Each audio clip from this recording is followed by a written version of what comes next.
This is Bruce Buffer, and this is the moment you've all been waiting for.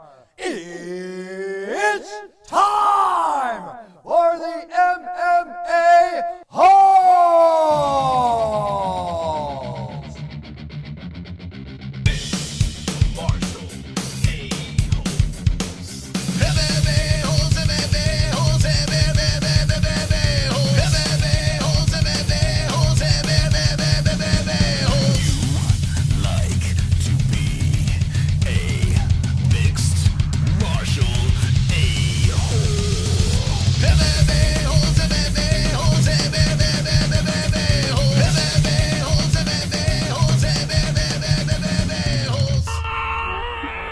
No way.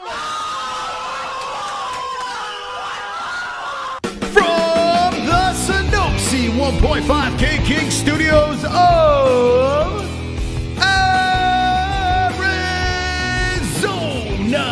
Khabib says Islam Makhachev should roll over Charles Oliveira. What? We're going to be talking UFC 280, UFC Vegas 62 live with the MMA-Holes.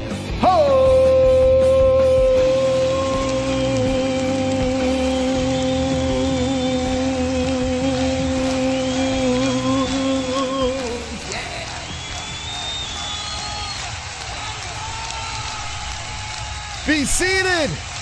Be seated. Calm down. It's Wednesday night. We're hanging with the boys, baby. Whoa. Please, settle down in that chat. All right. Hit the like button. Hit the like button in the chat. Hit it up. Share it up. Let's stay wonderful, wonderful. Wonderful. All right. Enough of that nonsense over here. It's the MMA Holes Live Wednesday show. We're here hanging with the boys. Hanging with the boys. And we're flowing on a Wednesday night. UFC Vegas 62 is here. Well, Saturday night. That's UFC's back in action. That's exciting. But UFC 280 is all over the place. Like, we're just talking UFC 280. Every time I turn around, there's another story just being dropped on the internet. Khabib Nurmagomedov saying a lot of things about his protege, how he's going to smash Charlie Olives. So much stuff to talk about. We were supposed to have a guest on tonight, but he couldn't make it. Whoa! Calm down. It's going to be okay. It's going to be okay because, ladies and gentlemen, we have someone that's brand new to the show coming on tonight. This is very exciting to have this man. This man is a Twitter sensation. This man is all over the place. He's hobnobbing with all the MMA fighters out there. He's got the interviews going. This man is vicious. This man is on Twitter. This man has, what, 10,000 followers on Twitter, for God's sakes? I want to introduce everyone in the chat to our new friend over here to the MMA Holes, Big Bane Davis.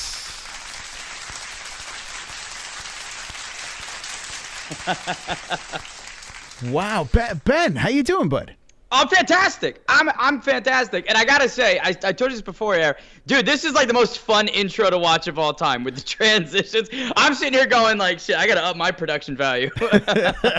Well, Ben, I'm glad you stopped by tonight. I gotta say, I've been meaning to have you on this show over here because I've seen you're just killing it, man. A lot of people out there are not familiar with the YouTube and the Twitter. Like, everyone has their platform where they excel, and you, my man, are just destroying it on Twitter, making a lot of crazy connections. You've hung out with Israel Adesanya at his after party. I've seen that clip out there flying around. So, Big Ben, welcome to the show over here. And I mean, how does it feel to be on the MMA Holes? Oh, it's fantastic. And I've been licking my chops to get on here because it's such a fun show and environment. And it's so funny to be introduced as Twitter guy. It's weird. I'll tell you what, it's weird. I'm proud of everything that I do, but when you look at the brass tacks of it, I'm like, man, I gotta really amp things up. So I want to ask you, because I gotta be honest, when it comes to Twitter, I don't know what the hell is going on with that. Like, I go on there, I post things, I'm like, yeah, whatever. I have no clue. But Twitter is a massive, like, it's a good tool to use on social media. I mean, you got that instant access to the fighters or whoever, the promoters, the fans out there as well. You can, if you want to get your thought out, it's instantly out on the interwebs. And tell me how you got into the whole Twitter world. So it's really interesting. I've been on the UFC's esports commentary team as a play-by-play for about 2 years now. And about 2 years ago is when I started using Twitter for that, market space and getting into the esports side of shit. But am I allowed to curse on here, by the way? Oh, fuck yeah. Yeah. Perfect. Fantastic. And like over time, gradually, you just sort of seep into other areas on Twitter within the mixed martial arts space. And this is my third Twitter account right now. So the first one, it was very much esports focused, not a lot of traction. Most of the shit that I put out was not received at all. The second one, gaining some steam, got pretty good. And then, the third one, here we are right now. But hey, there he is. Yeah, so it's good. No, it's going really well. I like Twitter a lot for all the reasons you mentioned. And in terms of forming relationships, I mean, that's the biggest positive that I've seen, because again, you play the Instagram route and you could be sitting in someone's DMs left undelivered for months. Been there, right? When I started doing interviews, I'd send out hundreds of DMs asking, hey, I'm trying to do some interviews. Do you have some time next week? We can sit down and chat. And I'd say probably 3% of the DMs that I sent out, I actually, heard from, and then, even less of that interviewed people with. Mm-hmm. And by the way, apologies. I saw you got 11.5. That's okay. 1,000. Yeah, no, I'm not gonna correct. I'll never correct anyone. Like, it's fantastic. It really is cool to see the number get bigger and bigger. But again, I like to point out that number really does mean a whole heck of a lot to me, because I spend so much time tweeting to people who or tweeting to nobody, right? Just kind of shouting into the void. And I think that, not to get too philosophical on you, Chris, but for me, if I have the number is that's my cornerstone of success, I'm always going to be unhappy, because there's always going to be someone with a larger account. So for me, it's the number doesn't really matter. As long as I'm having fun, that's what means the most.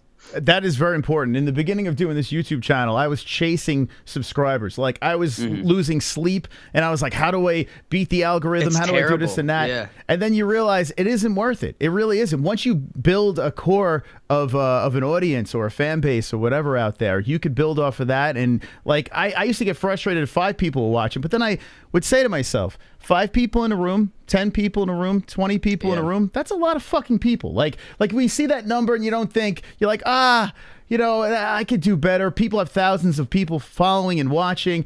But when you think about the amount of people, 100 people, 50 people, 40 people, that's a lot. That's a lot of people. That's a lot. No, when you visualize in that manner, and I'd say that's the most healthy way of looking at it. You know what I mean? Because I did Twitch for a year as well, and I had that same type of neurotic mentality of I need as many followers and watchers and viewers as possible. But if you think about it, I got 12 people watching, 12 people in a room. That's a decent watch party right there for any sort of event. Absolutely. So it's funny too. Our audience they're a grumpy audience because I know, dude. I'll tell you this one for me. I'm sorry, everybody. I'll be the first to apologize. Savage had a great guest. There was a fantastic person coming in. I'm short notice. I apologize to everyone, but I'm very happy to be here. I hope you guys like me. They're grumpy. No, that's not why they're grumpy. They're always grumpy. They're grumpy 24/7. But I love it. Right. But it's funny. Anytime I bring up Twitter to them, they're like, "Fuck you!" They just don't like it. They don't like it. It's like the YouTube audience wants YouTube, the Twitter audience wants Twitter, Instagram loves Instagram. It's weird how some people are just stuck in a certain lane and they don't want to branch out to these other things. So if you were to say to the people in the audience, why should they go on Twitter? What is the pluses and minuses of Twitter? I would say, and I'll do the direct comparison to YouTube. Pluses and minuses. So I would say of Twitter excels in, once again, that direct contact, direct exposure. You literally are communicating with these athletes on a daily basis, and I'd say the fans that you meet on Twitter, it's just a better environment than on YouTube, because on YouTube you can't have these group chats. You can't have these just discussions and threads with people on the channel. I mean, I guess you can if it's like a community post, right? And there's a thread that comes down off it, or comments on a video. But with Twitter, I'd say it's just a better place for that type of conversation and connection.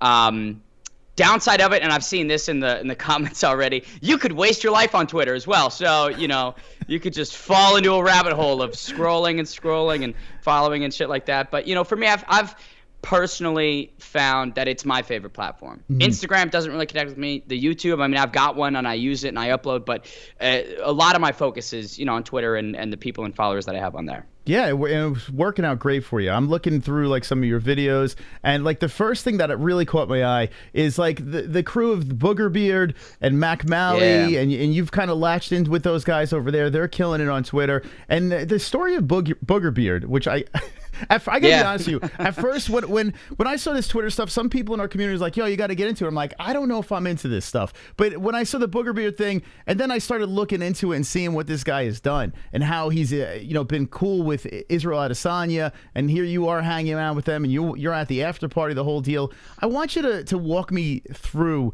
this whole fiasco with Israel Adesanya.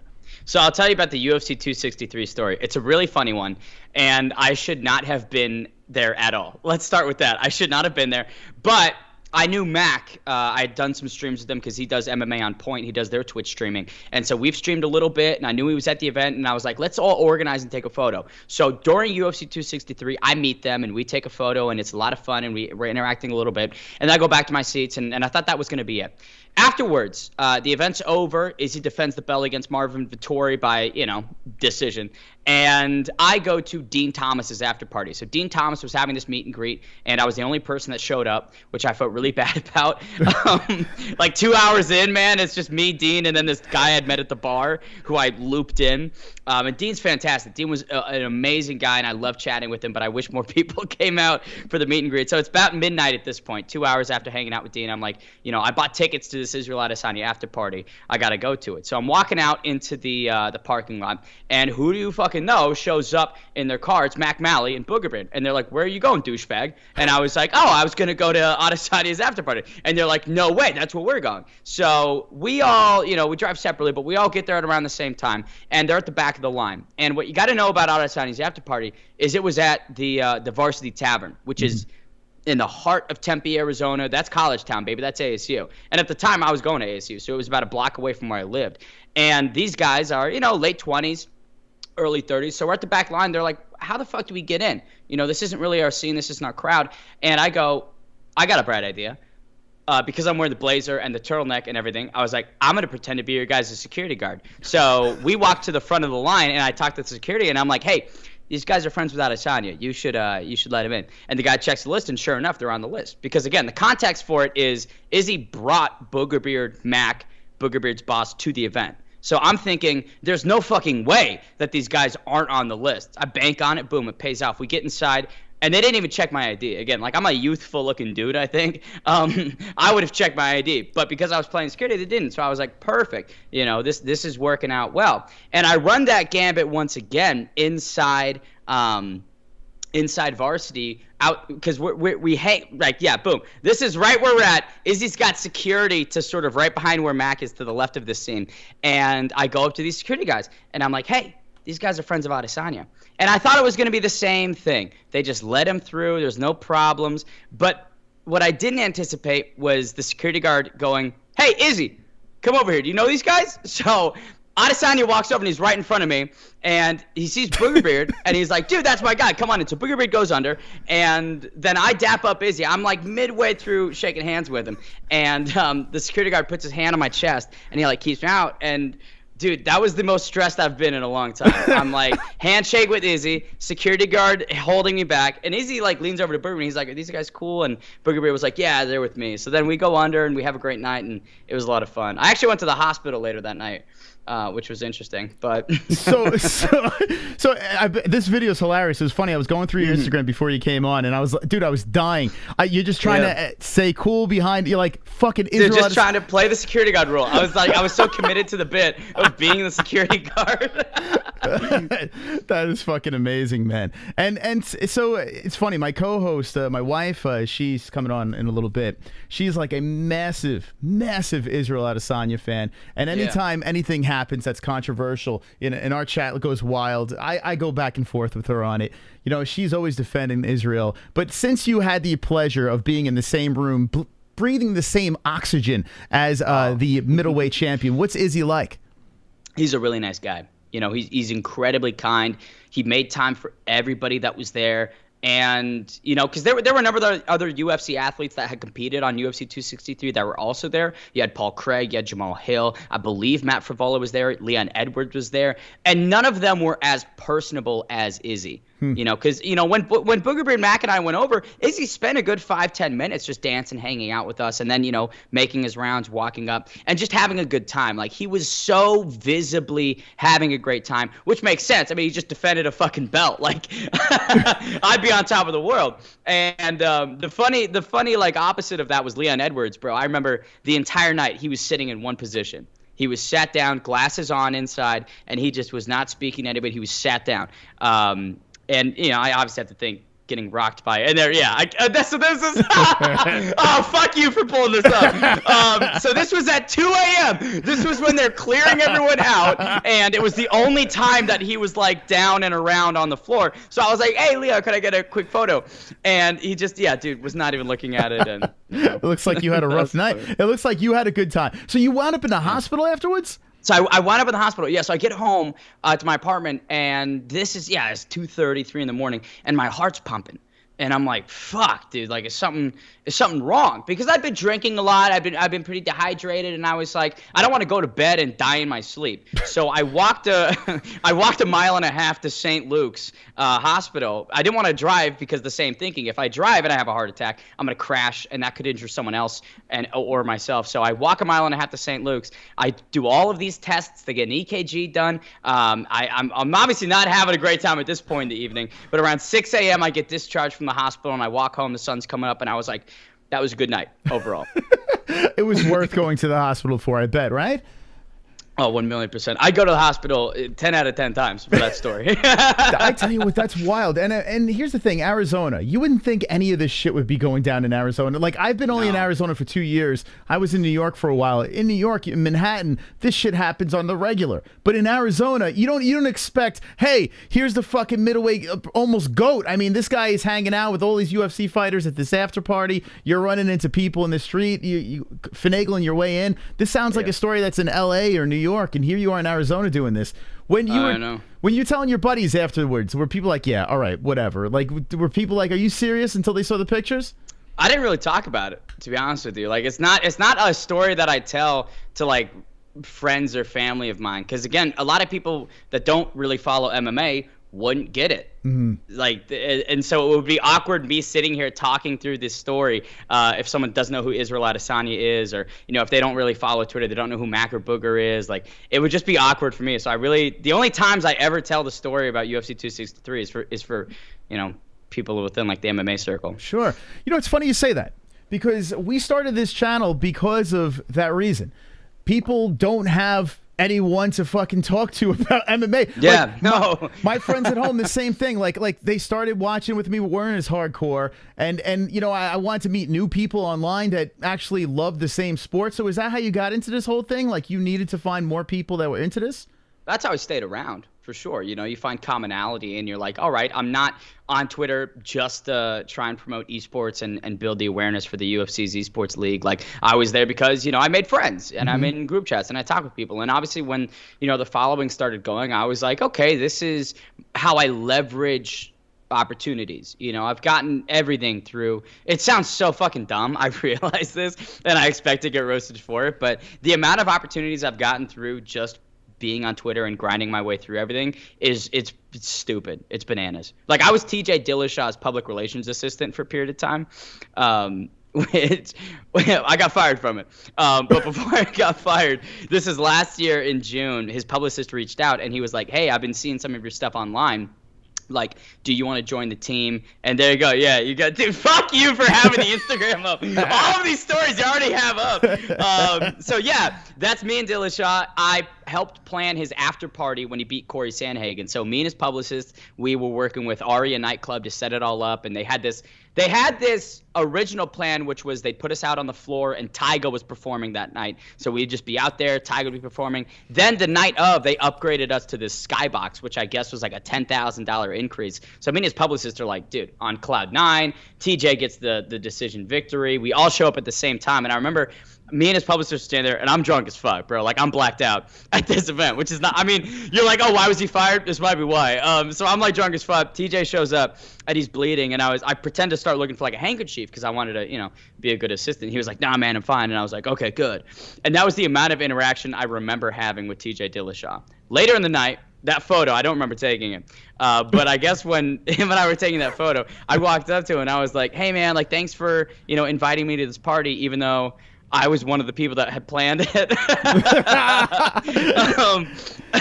Which is just really funny. And it was a great time. Like I really enjoyed working for them. This publicist is nice as fuck. And TJ was a cool dude. I remember talking to his dad for the majority of the night. TJ's dad, and his dad was a really nice guy. So and now you just graduated college, you said? Or how long you been out of college? Yeah, so I graduated in May, ASU, 2022. Good old Barrett Honors Finance degree, which I'm clearly not using. But yeah, so post-college graduate life is weird. It's like severe lapses of depression and my life's not going anywhere mixed with, I'm on top of the world. I'm untethered right now. I've got nothing but possibility. So it's an interesting space to be in right now. So, you're so young in the game and you're just getting your feet wet with this stuff, yet you have all these crazy stories already. So your parents, you still, like, your parents are supporting this career move that you're going into? Yeah, no, for sure. Like I'm up with the rents right now in Cave Creek. And they were a little bit skeptical of it, but again, once they see the opportunities, and like I was getting paid pretty well with Verdict and a couple of media outlets I was working with early in the year, it was like, okay, there's tangible evidence that things are going well. And my brother's a firefighter. He's a year and a half older. When he graduated high school, he didn't go to ASU, he didn't go to college. He just kind of dedicated to the firefighter route of things. And this was like 2017. So, he spent 3 years working to get on with the station and get all that situated. So when I saw Andrew do that, I was like, all right, I can go to my parents' place and just kind of focus on my passions as well. Because if they let Andrew do it, then hopefully the same would apply. But, I'm also very cognizant and self-aware of the privilege and opportunity. And I'm so grateful for my parents with how they've helped me be able to kind of chase this dream. Because the reason why I did finance at ASU, I was an actor for about 10 years. And so I was doing plays and musicals.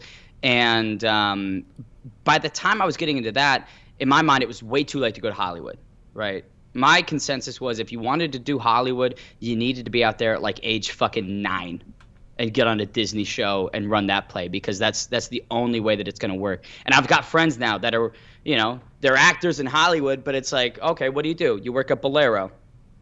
It's not going well, right? So it's like, I gave up on that shit, pursued finance, hated myself 3 years in, and was like, yeah, okay, let me try and get back to what I'm passionate about. And, followed MMA for about 6 years and, got into it. There you go. And I see you running around. You're doing the interviews now with MMA fighting guys over here. This is the latest thing that you dropped. Hilarious stuff. By the way, I got to say this. So I noticed the first thing that I noticed was you started interviewing people with a banana. Oh my God. What's that about? Fuck, Chris. You do some research, brother. You do some research. Yeah, no, dude. So that was PFL 1. So this was in April of this year. PFL brought me to Texas. And at the time, I was working with an outlet, so I was covering it for Fight Club. And I didn't have anything. Like, I wasn't prepared. This was like a week's notice that I was going to go out there. And again, at the time, I was operating on a very amateur type budget, and I still am. So when I went out there, I had my phone, I had a lav mic, and I was like, okay, what the fuck can I clip this on? So I clipped it on a banana, and that's what I used that whole week, was just the banana. And so I got a really funny, oh my God. Yeah, I got this great clip with Jeremy Stevens, who expectation, a lot of fun that we're going to have this weekend. What are you thinking about the fights coming up? Man, fuck your banana, man. So I had, dude, Jeremy and his team, they're nice guys. I ran into them several times during that fight week. The nicest people of all time, which was funny because like people like John Morgan and Jake Riggs, who've been around for years, they told me, they were like, dude, Jeremy's a dick, or he was a dick to deal with back in the day when he was dealing with a lot of, problems and shit. But Jeremy was so nice. I remember the last night I was with the PFL's PR crew. We were out drinking. And it's 2 a.m. We get kicked out of the bar. Jeremy and his team are just standing outside. I go over, fucking dap him up, talk to him a little bit, and I was just so personable. But yeah, so that was PFL 1, was the banana saga, and I retired it immediately. Chris, I got rid of the banana immediately. No more bananas. So we're never gonna see the banana again, or maybe likely no, likely no. Which sucks because it's a lot of fun. But I hate doing things twice. I don't know about you, man, but like I fucking hate doing things twice because I the last thing I need is to be put in a box and have this be his niche. He's the banana guy. Yeah. Like I know that there's guys in the space that do that. There's people that wear, turtlenecks, blazers, and funny glasses, and that's their whole shtick, and they've done it for years. There's people that at meet and greets will introduce fighters in a Bruce Buffer manner, and that's their whole shtick. That's great. I don't really want to be stuck in that kind of fucking box. Well, I think that I can do a lot more than just a banana mic. I think I can do a lot more than a John Anik impression, and I've shown that. But I just need to keep doing it. It's funny. So you're talking one of the guys that you kind of described, the schmo, and it's funny how you bring that up, because in the beginning when the schmo came out with the shtick, I thought it was hilarious. I was like, this guy, he's got it. He's got something. And then it seemed it's still great. Yeah, well, it's like there's a ceiling to it. And Dave and I have met, and he's a really nice guy, and he's given me some good advice. I'm not sure if he likes me or not, or if he's a fan of me, to be upfront with you. But like, there is a ceiling, there's a limit, and it gets old, it gets tired, and it just I don't know. I mean, he does great engagement, he does super well. It seems he's got good relationships, but I just don't want to ever be in that thing where it's like, oh, there's a ceiling, or if he's not this character, then the engagement's not there. Like, that's why, so the first 2 Twitter accounts I had, it was just the Bane. There was no Ben Davis. There was no real me inside the account. But with this one, it's like Ben the Bane Davis. It's much more, I want to say, genuine and authentic. If I'm not authentic and genuine, I feel like I'm doing it wrong. Yeah. Yeah, it's funny because, like, with going back around to the schmo, with him, it does seem like he's sick of it. It seems like he don't want to do this shit. Like when he introduced, I thought the worst thing he ever did was introduce himself, because it's like, now that gimmick is gone, So then I felt he should pivot just to himself, be himself, because he already made it. Why not just do his own thing? But he's going back to the schmo again. I'm like, is it still funny? Like, I feel like the cat's out of the bag. Why are we doing this anymore? And it's weird because when you put him in long form sections where he has to be the schmo for hours and hours, you can see it wears. I've had people that watch stuff of his where he's trying to stay in that character for so long, he falls out of it. Yep. Right, and you can tell he's exhausted from keeping it up. And I'm like, I don't want to be in that space where it's exhausting. Like, it's tiring trying to hustle and grab everything that I can in this industry, but I'm still enjoying it. I'm still very passionate about it. And it seems that there's some people that, that's a little bit gone. So what do you think? Like, I see you doing these interviews. I do want to talk about this interview with Al Shadi over here. Sean Al Shadi, baby. Yeah. Deputy editor of MMA Fighting. The question, talking about his father's death and then moving it right into his baldness, was this premeditated or this was on the fly? I felt terrible about this. No, so it wasn't on the fly. I'll tell you what. It was planned, but the problem was, because his father passed away about a decade ago, right? And that was I had about 29 questions that I'd prepped from watching old interviews, from just researching him. So it was about question 25. At the end of the interview, I wanted to get into his father passing and how that's impacted him. But I wanted to take a decent amount of time to build up comfortability and a bit of a rapport with him before I got into something as deep as his father passing. He brought his dead dad up about 10 minutes into the interview. So I was like, and I was like, all right, we're pivoting to it. And at that moment, it was in between a question, and like the next question was about him being bald. So I was like, all right, let's just segue in. Your father's gone. Let's talk about loss. You lost your hair. That was, I felt, out of all the clips, because it's one of my favorite interviews. That and Chris Dawkins are 2 of my favorite interviews I've ever done. And that moment immediately after, in my mind, I was like, yep, that's the one that I got to promote and run with. It's hilarious. I'm a big fan of that you just take the funniest part. We have someone on our Instagram, and I told him, hey man, if you're gonna clip something, clip the funny shit. I don't want the regular questions. Every interview is the same. It's all the same. How's your training camp going? This and that, yada yada yada. I want the funny shit, man. I want people laughing. I want people to a memorable stuff, like Ben Rothwell singing the Elmo song. Like, that's the shit I want people seeing. Fighters as a human, or anyone as a human. And that's my biggest complaint with mixed martial arts media, is it's so generalized. And a lot of people think that, I can be an MMA reporter, and you can be. The barrier to entry is low, as like you and I know. It is very low. Anyone can get into it. But like, for example, PFL playoffs, dude, first week of August, I was out there in New York, and in a room full of maybe 20 people for the media scrum, about 7 or 8 asked questions. Mm-hmm. Right. So I'm like, you somehow get credentialed to go cover PFL, and you don't have anything to say, you have any questions, you got Anthony fucking Showtime Pettis right in front of you, and you're not going to say shit. It blows my mind at like the opportunity that some people get, and they don't take advantage of it. So I always try to take advantage of it, and especially when I get, you know, a guest or an interview where it's just me one-on-one or a visual setting. I do my fucking research, bro. I'll spend so long trying to watch old interviews or read old articles. Like, for example, I just interviewed Josh Augustine, who he was supposed to fight at Bellator 276 against a couple opponents. They missed weight, and I was like, okay.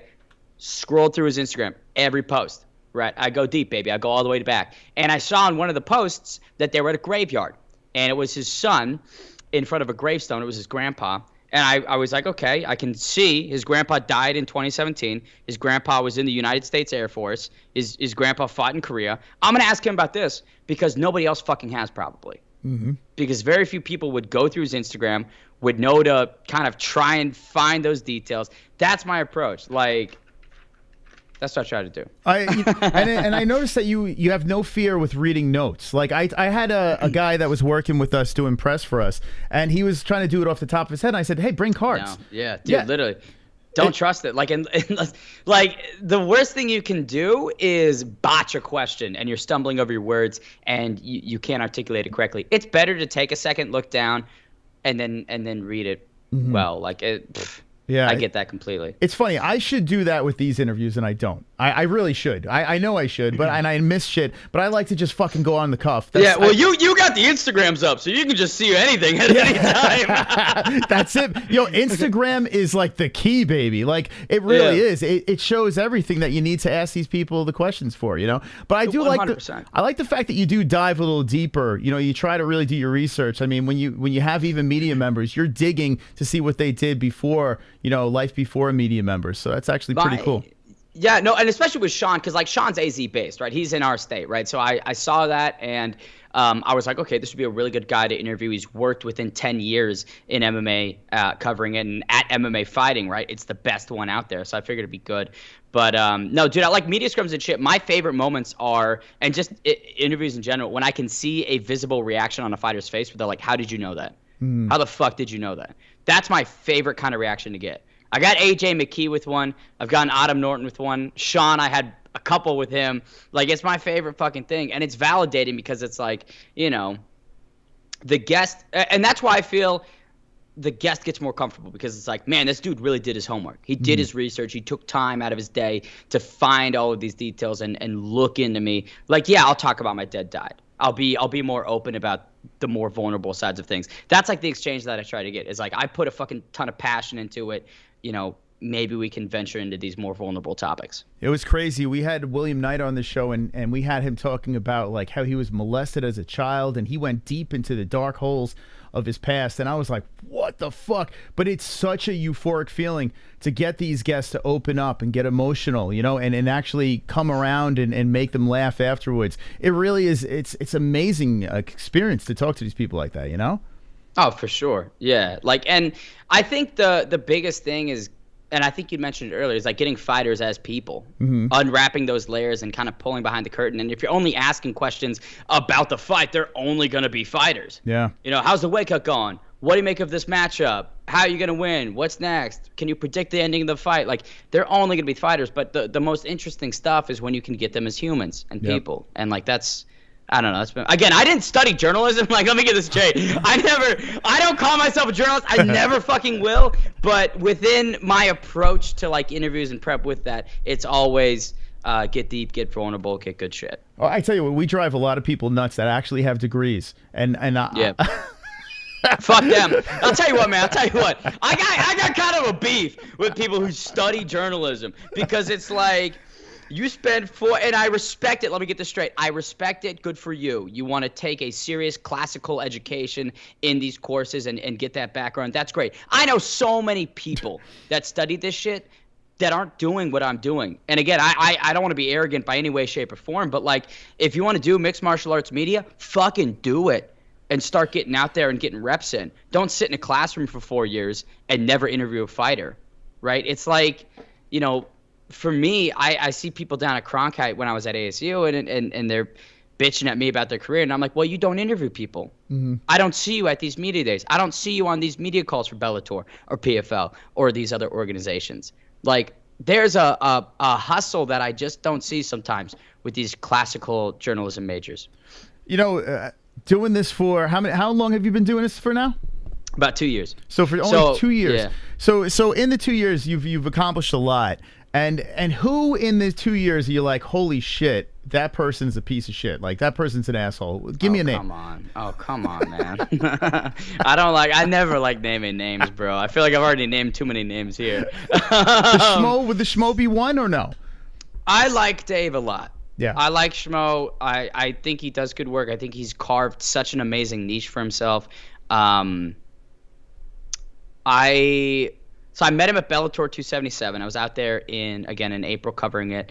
He was there, met him, seemed like a nice guy. One of the things that he DM'd me on Twitter afterwards, we were going to meet at the hotel, it never ended up happening. He was like, make sure that your success isn't just based on the suits, the turtlenecks, all of this, the gimmick, it's you. And I was like, internally I was like, I understand that.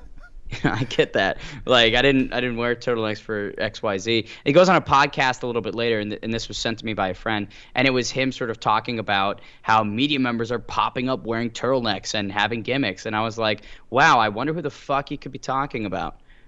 So I have a little, like, I've got the utmost respect, but I'm like, dude, if you think I'm wearing turtlenecks because of you, that's completely fucking wrong. I was wearing turtlenecks 4 months before I did mixed martial arts media. There's an esports broadcast that predicated anything I did in media. I'm wearing the turtleneck and the blazer. So I'm like, yeah, don't take too much credit. It's interesting. There are some people that accept the new talent out there and welcome you with open arms. For sure. Like guys like James Lynch, for instance. You're familiar with him, right? Uh-oh. Yeah, no, I like James. Man. Okay, wait, hold on. You kind of rolled your eyes a little bit. What do you not like about James? Oh God, dude, you're fucking grilling me. Fuck you, Chris. So, James and I have actually met. We met in Vegas, and he's a super nice guy. We spent a night together. It was me, James, Yanni the Greek, Nick Kalikas, Cody Stamen was there, TJ Laramie, and a couple other guys. We were all hanging out. Super nice group, and James has been very complimentary. From that point forward, him and I had a good relationship. Before I met him in Vegas, we were working at Fight Club together. I was doing media correspondence and social media management. He was doing interviews. And this was something that someone fucking sent to me. I don't know if it's talking about me or not, but if people are sending me something, I'm like, well, if they think it's talking about me, then I'll believe it. And James is kind of talking a little bit of shit about how he told someone to not give this anonymous person a job opportunity, which, I've thought was me. Because, the way that James teed it up was, he was like, me and this younger guy in the industry, I'm young, worked together at the same outlet. We did. And he was like, this person came to me asking about him. And I said, this is what James said. He was like, the kid's got an attitude problem. He's got a chip on his shoulder. And to be honest with you, I wouldn't hire him. And I was like, and at that point, I'd never talked to him. I'd never DM'd with him. And so it was really weird. It was very out of the blue because, on the timeline when I was managing Fight Club, like I spread his shit everywhere. I retweeted every interview we did, even if it wasn't for Fight Club. Like, I thought we had a very good relationship. And so seeing that, if that was about me, if it wasn't, that's fine. I'll accept that it wasn't about me. But like, I was like, if that's about me, that's kind of fucked. But then, when we met in Vegas, I was like, very good guy. No problem there. Did you call him out when you ran into him? Fuck no. Oh, come on, babe. Fuck no. You got it. There's no point. Like, there's no point. I'm not in this to really make any enemies. The only reason I'm talking about it is because I'm fucking a little bit drunk right now. But like, here's the reality, guys. If you shit on James Lynch, what you don't recognize is he has been such a fucking workhorse with these interviews. And a lot of the criticism is, he only asks the same questions. There are a lot of the same. They're not. Like, I've done research on guys for my own interviews with them. And, dude, guess what? James has interviewed everybody. Mm-hmm. So his shit comes up first. You watch James's interview, and then you piggyback elsewhere. Like, he's done so much work in the industry. So, yeah. No, I'm not going to call him out on it. I don't care enough. Well, fun fact.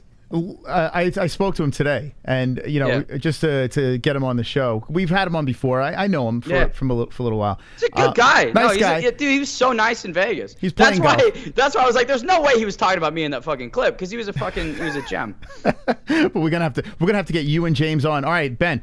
You and James, the same time. We're going to hash this out. What do you say? We'll get you on the show.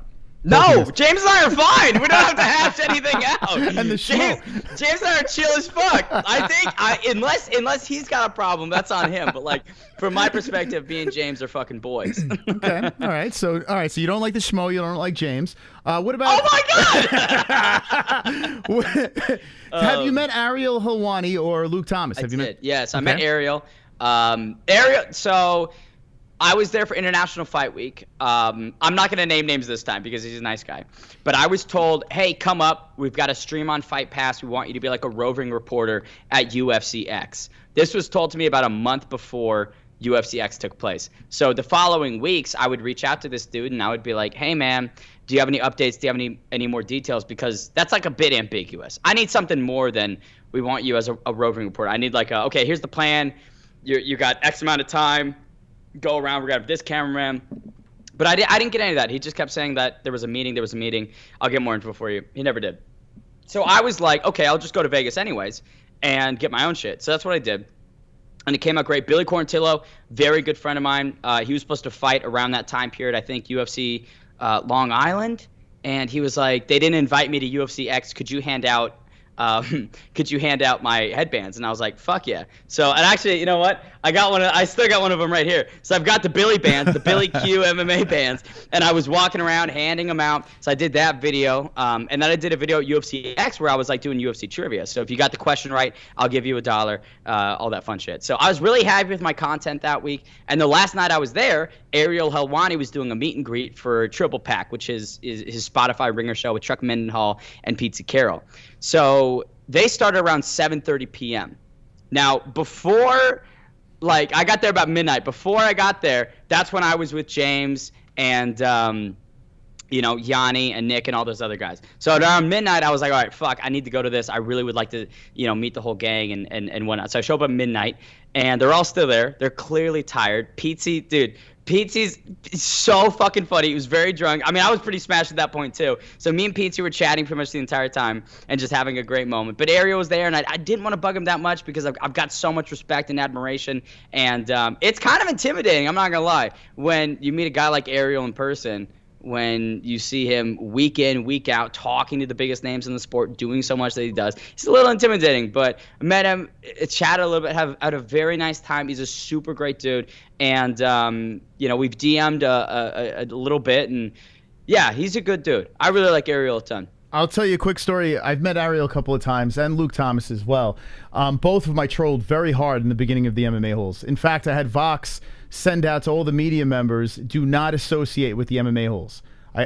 Really? They fucking they blacklisted you. They're like, no, don't associate. But Luke Thomas, I ran into Luke Thomas. I was trolling him so fucking hard when he worked with Sirius, and he was just like, dude, like, when are you gonna let up? And he's like, I got something to tell you. He was all drunk. He leaned over and he says, listen. He's like, Vox sent us all emails. Me, everyone on the list, do not associate with these guys. So what happened was I kept on fucking with these guys, Mark Ramundi, all these guys. And then Ariel Helwani, I ran into him at UFC 270 in the hallway to MSG, right? He's walking with his fucking crew. It was like something it looked like Darth Vader walking with the fucking stormtroopers. Ariel's in the front. He's got a crew. He's got an entourage, bro. Yeah, it's crazy. So I'm looking, I'm like, oh, there's Ariel. He's my chance. So I'm like, Ariel, hey, it's Chris from the MMA-Holes. He's like, I know who you are. And I'm like, I go, bro, listen, no disrespect. I had a whole Vox thing going on here. I was trolling the fuck out of him. I still troll him. Sure. But anyway, he leans over and he says, hey, man, keep doing you, man. He goes, keep doing your thing. He's like, I respect it. He's like, I know you're trolling and all this, that, but he's like, I respect what you're doing. Keep doing you. This is like fucking 5 years ago, right? Yeah. So I was like, fucking A, man. So we took a picture, this and that, and we went on our merry ways. And I was like, I went to my friends, I was like, this guy's all right. He's okay. He's a decent dude. I'm seeing everyone in the YouTube chat not a fan of him. Hold on, there's more. So fast forward about 4 years later, I didn't associate with him ever since. I pumped the brakes. I stopped making fun of Ariel. I said nothing but nice things about the guy. He goes on this small YouTube channel, and they happen to know us, and they mention the MMA-Holes, and he throws me right under the fucking bus. He's like, those guys are just a bunch of trolls and this and that. Nothing about him leaning over to me and saying, hey, man, I respect you. You do your thing. And I was like, okay, you fucking Jew. Here's the deal. I'm going to fucking start trolling you again. So from that point on, Ariel's dead to me. He's dead to me, Ben Davis. I can't take that man anymore. Ben Davis, Ariel is dead to me. Sorry, man. That's fair. We can agree to disagree, Mr. Helwani. You know, it's funny. A guy like James Lynch has said many of times, don't burn any bridges. He says, whatever you do, man, just be friendly. You know, suck it up. You know, because you never know who you're gonna burn. I don't give a fuck. Like that's fair, dude. I respect that a ton. I'm so scared of that shit. And wow, that's a crazy fucking name that someone changed their YouTube to. No, so you're not an N-word, right? Correct? Look at it. Come on, Chris. You think? Maybe 2%, baby. Maybe 2%. But like, no. Yeah. Okay. It's the thing with MMA, and you know this so well, right? Everybody fucking knows everybody. It's the smallest world possible within sports. And I'm in that same wavelength where I'm like, dude, I don't want to make enemies. I'm not here to burn bridges. I'm not here for conflict. Like, I want to create fun content that's more positive, focused, that's just comedic. And that's always because I was on an improv troupe for about 7 years, and the golden rule of comedy is not to be divisive. Don't cut your audience in half. Don't cut it into quarters. Don't cut it in thirds. Whatever. Like, that's the same mentality I have for mixed martial arts. Is what I'm putting on the table. Everybody can enjoy and fucking like. But that's, not a lot of people take that approach. You're a smart guy, man. You're a smart young man, because here's the thing. Like, I'm old and decrepit, so I could just burn all these bridges. I don't give a fuck. Yeah. But seriously, I mean, you're 2 years in the game. You're making all these connections. You got to do what you got to do, man. I don't blame you. I really don't blame you. You're a smart kid. Keep on going in that path, man, because you're doing the right thing. It just shows in how you're growing on social and the connections that you're making. Yeah. No, I can't complain. You know, like, again, I'm getting so much hate in this YouTube chat, man. They're fucking boiling me. They could be worse. No, like, it's great. And, like, I've got an opportunity to commentate actual mixed martial arts this Friday. So Rage in the Cage in Arizona. I think you know them. I'm commentating their fucking fights. Awesome. Megan Anderson flying me out to watch her dogs for a week. You know, with all the shit that you know I've talked about with Ariel, there's a lot of tangible indicators that, okay, I'm doing a good job, and you know, I should keep pursuing it. Again, like I told you, I'm in a space where there's so much insecurity, and half of the time I'm thinking, you know, I should wrap it up and just go get a financial analysis job in Scottsdale or some shit. But I would really love to see this shit through, and you know, stuff like this helps. Even if I'm getting hate in the YouTube chat, it all helps. Don't listen to them. They love you.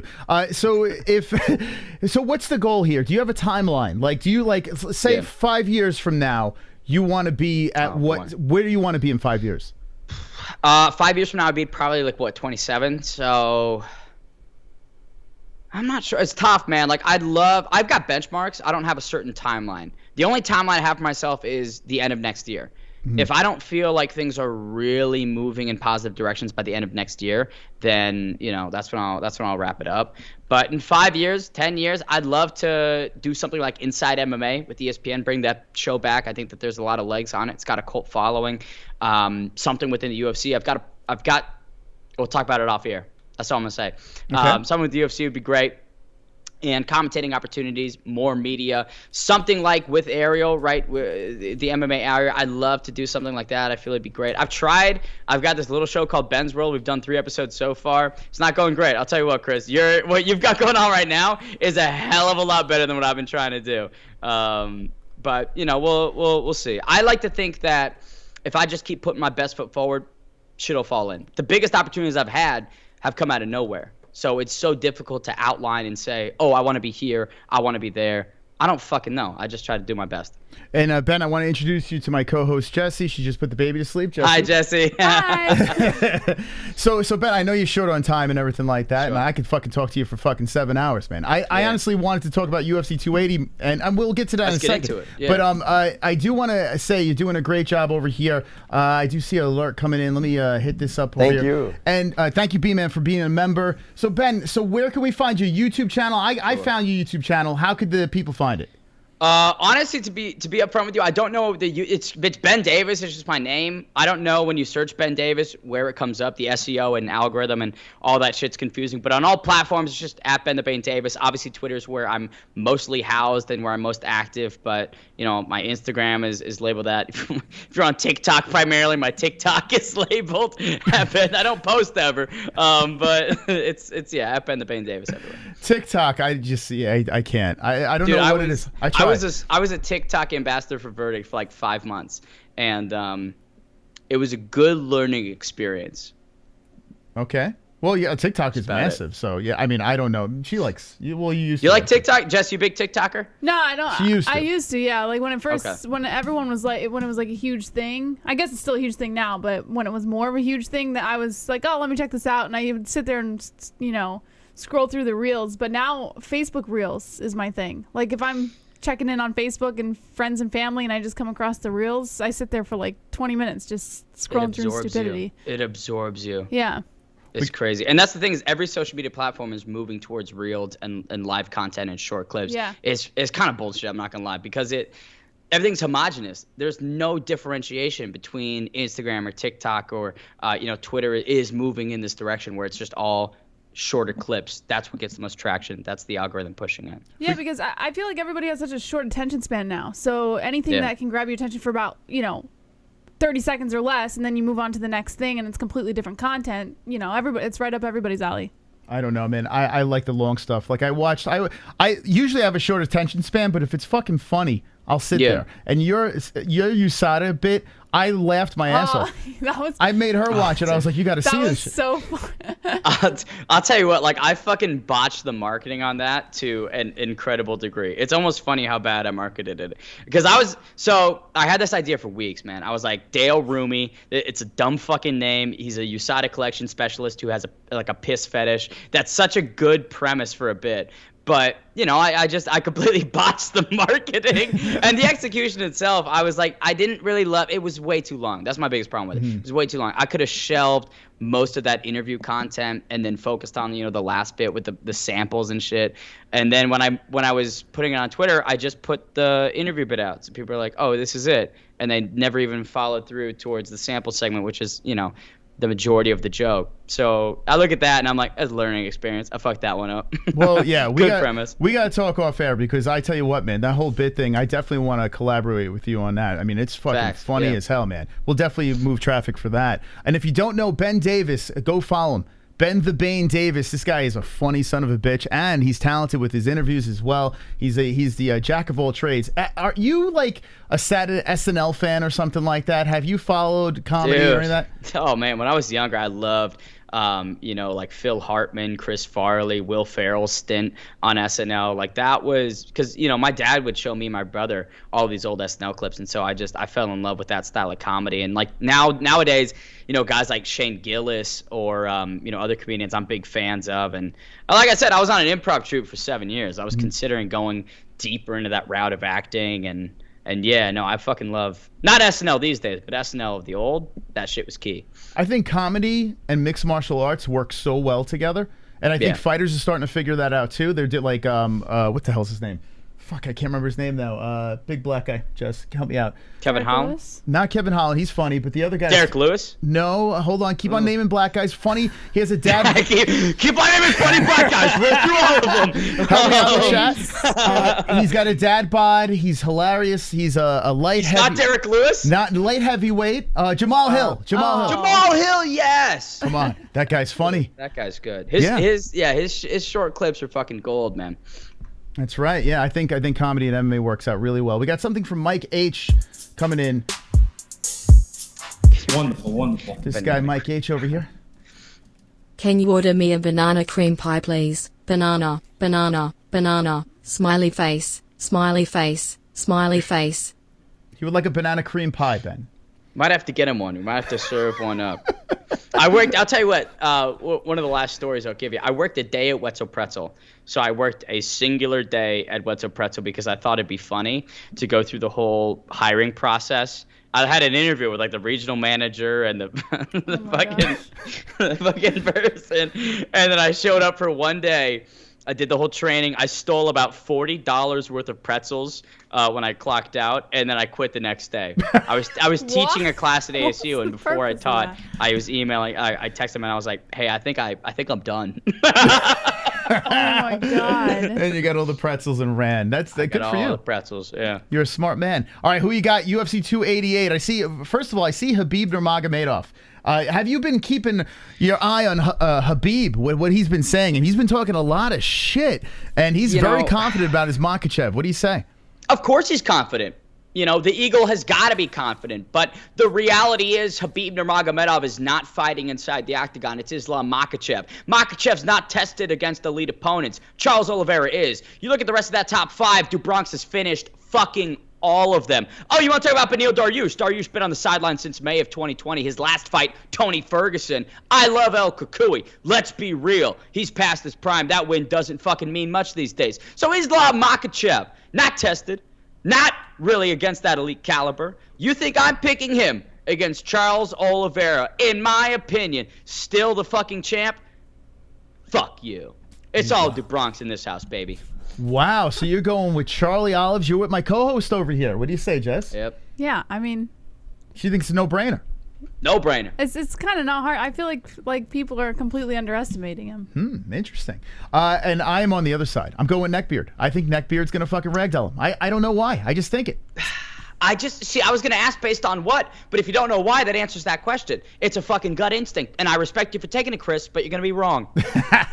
Or he's just stereotyping. You know what it is? I look at Khabib. Stereotyping. These Russians have had a lot of success in MMA. I look at Khabib before he fought for the belt. People are like, who'd he fight? Who'd he fight? That's all you heard. Mm-hmm. And Khabib was destroying and demolishing. And I understand Makhachev's been knocked out, but I feel like that gives him the edge. I feel like once you lose, you learn, like everyone says, right? That's the thing that everyone says. Well, it's funny because the guy who knocked him out, I think his name was Antonio Martins or something. That guy never fucking won another MMA fight. Crazy. He's gone on like a 7-fight losing streak. So the guy that knocked him out, right? It's not really a good scale or litmus test for Islam's ability. And I think I made this distinction every time. Islam deserves the shot. Makhachev deserves the opportunity to fight for the undisputed title. Since May of 2020, right, Beneil Dariush's last fight, Islam's fought 4 times, finished these guys. Every opponent that the UFC sticks in front of him, when RDA pulls out, when Dariush pulls out, Islam gets it done. But I just don't think that he has the tools or capability on the feet or on the ground to deal with Charles. What I can see is a bit of an edge in the wrestling and the sambo. Of course, that's Dagestan to a fucking T. But Charles, most submission wins in UFC history. Come on. All right. I bet on that all day. Very nice. And what about the co-main event, Aljamain Sterling and TJ Dillashaw? I've been going back and forth. I got a guy. Who do you have?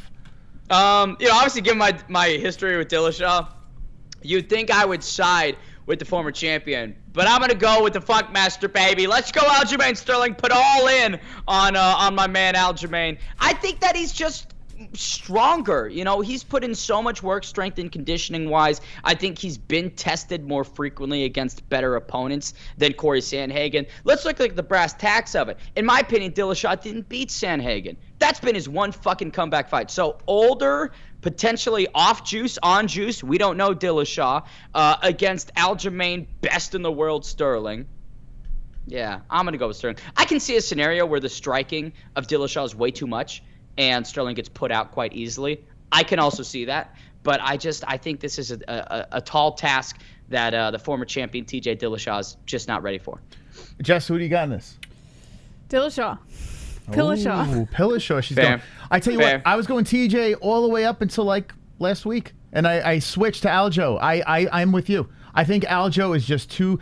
He's in the zone right now. Even though Aljo won't come on our show anymore, he did our show twice, and we had a bad experience the last time. I guess I don't know. He didn't. He's not answering anymore. Well, we had someone donated. They were called Big Ebony Honey Buns, and they were hitting on Aljo throughout our stream, and I think Aljo didn't. Big Ebony Honey Buns. Yeah. That'll do it. Yeah, I think that'll do it. That was it. I mean, I've ran into Aljo a million times. In New York, I mean, it was like anytime we did an event, we would run into Aljo. Really nice guy. Ali Quinta, Ray Longo's a friend of ours. We did his podcast. Real nice guy over there. But Aljamain Sterling has completely left the MMA Holes. Well, maybe after he defends the title against TJ Dillashaw, this will be the first place he comes. It better be. All right, I want to talk about one more here, okay? Sure. Peter Yan, Sean O'Malley. Give me it. What a step up for AZ's own Sean O'Malley. Listen, here's the thing, peeps. I like the Sugar Show a ton. He's one of the most marketable athletes in mixed martial arts currently, but the reality is it's a massive step up in competition. I think the minute that Sean was tested against Pedro Munoz, he failed that test. Think about that first round. Munoz won it on 2 scorecards. Sal D'Amato, fucking blind bad as always, gave it to O'Malley. But when Munoz doesn't play into the game of O'Malley, Sean doesn't know what to do. The feints aren't working. Pedro's not biting. Guess who's not going to bite on feints? Petr Yan. I mean, this guy trains at Tiger Muay Thai. He trains with some of the best in the world. The boxing is going to be far too crisp. I think he's going to find the range, and he's got way more power. People always say, Petr Yan, slow starter. Sean gets the first round. Petr Yan, maybe on that second round, doesn't get enough done. Sean gets the second round. O'Malley can cruise to a decision. You're disillusioned. O'Malley's going to get finished. It's going to be a tough night for Sean fans. I like O'Malley.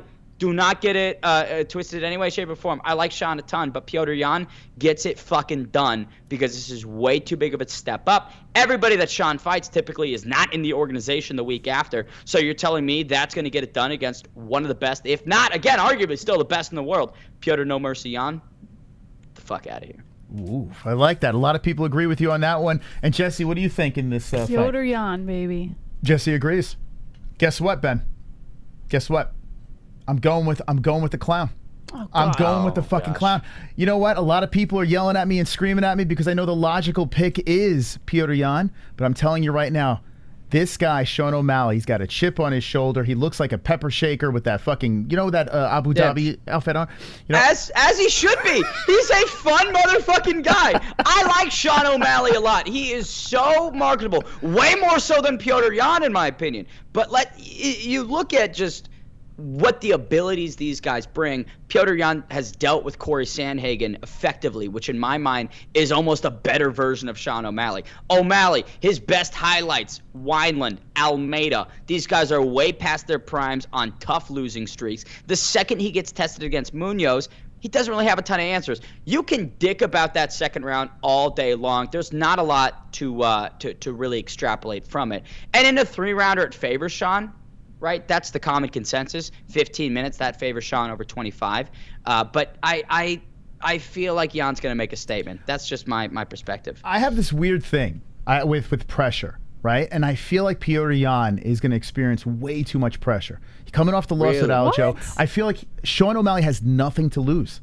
He doesn't lose a spot in the rankings. He has nothing to lose, so he comes. It's a win-win. No, you're right. It's a win-win for Sean. There is zero and that's what Sean O'Malley has said. He was surprised that Petr Yan took this fight. I'd be shocked too. So this is a win-win for Sean. And you look at Petr Yan's fight with Jimmy Rivera. Rivera pressured him the entire time.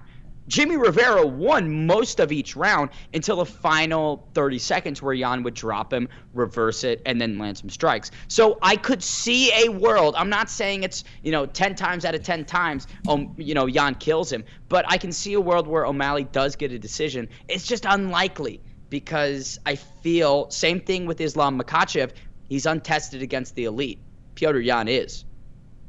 Jess, you going to say something here? Yeah, no, I was just looking at his record at Petr Yan's past fights and stuff over here, and better resume, no doubt. I was just gonna say because you said he was gonna feel the pressure, and I was trying to look at who the fuck was the last person that he had pressure against, and his last loss wasn't even in the UFC. It was back in 2016. There was nobody who's ever pressured Petr Yan. He lost to Aljo twice, technically. Okay, but the first loss was an illegal knee, and the second loss was a split decision. There was no pressure. No, but what I'm saying, the pressure is this, Jesse. You lost your belts. You're fighting a guy that you shouldn't be fighting in the rankings. That's a hype train. All the pressure, and you're in Abu Dhabi. This should all favor Petr Yan. Does not fall victim But here's to the deal. pressure. It's a 3-round fight. Okay, it's a 3-round fight. Sean O'Malley's a quick starter. Petr Yan, he gets he's got to get a little warmed up.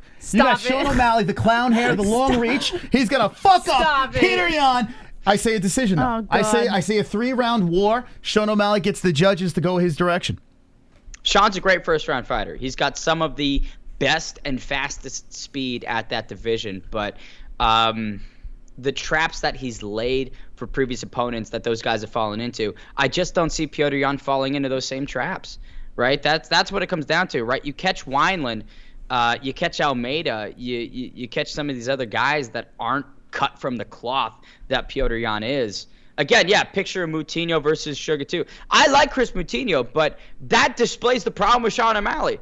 O'Malley, it takes you 14 minutes and 30 seconds to get Chris Moutinho out of there, who got nuked by Guido Canetti in the first round.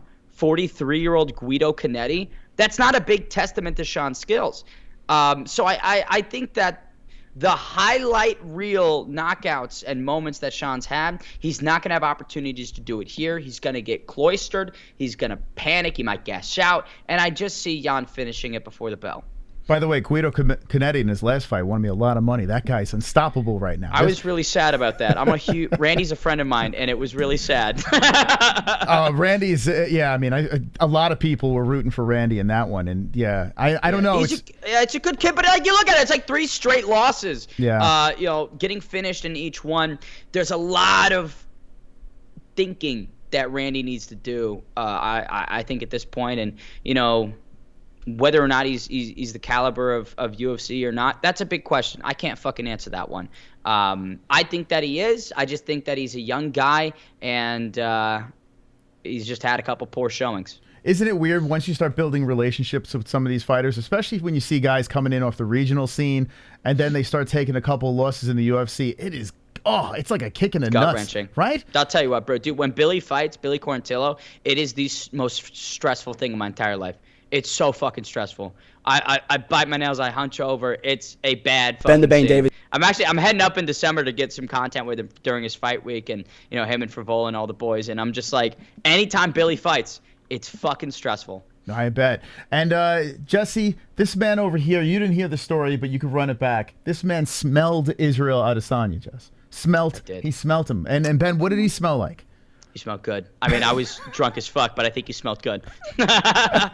So look at that, Jess. I'm going to show you this really quick over here. As Ben was hanging out, the whole after party, Arizona, it was going down. Israel Adesanya dancing with booger beard, and you look in the background over here. Hold on a second. Where is it? You look in the background, and you might recognize this guy here, Jess.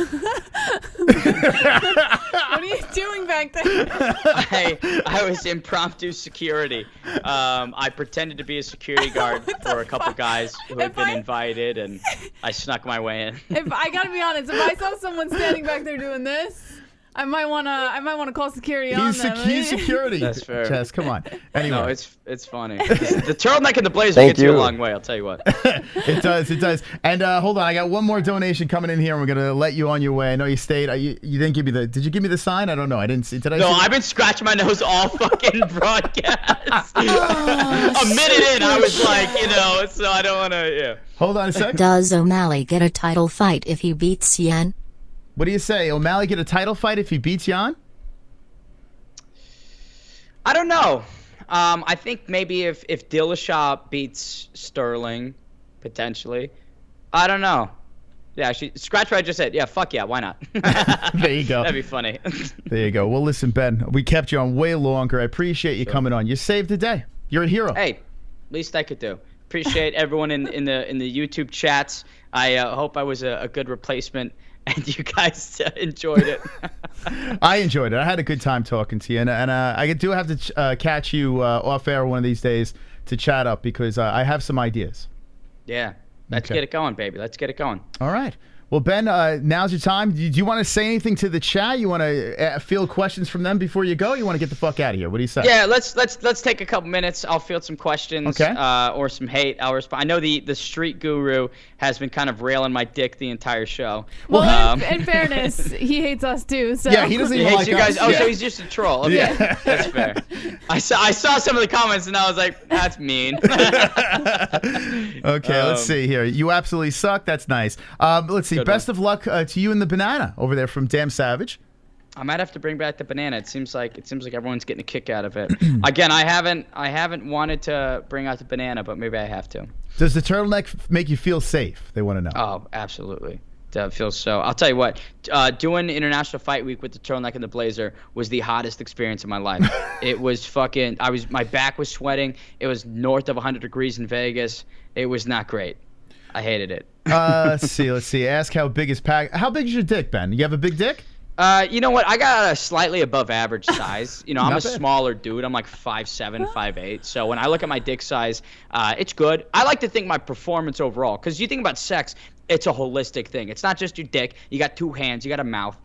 So I like to compensate in other areas potentially for my decently average package. Whatever happened? There was a little romance with you and a female UFC fighter that's been going on. I don't know. Is it still going? That's funny. Yeah.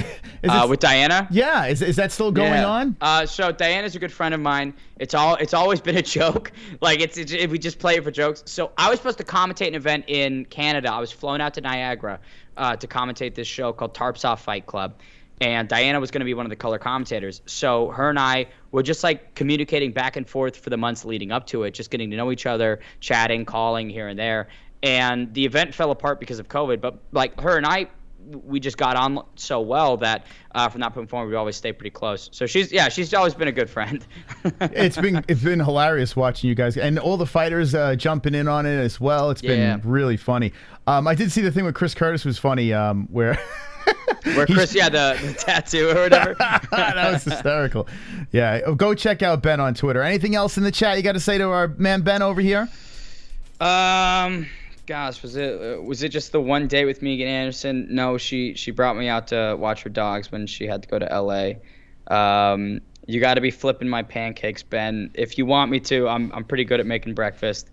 And I like MMA Guru a ton. I don't know what you guys think about MMA Guru because he has no presence on Twitter. Basically, he's not on Twitter. But like anytime his shit comes up when he was on O'Malley's show or like his impressions.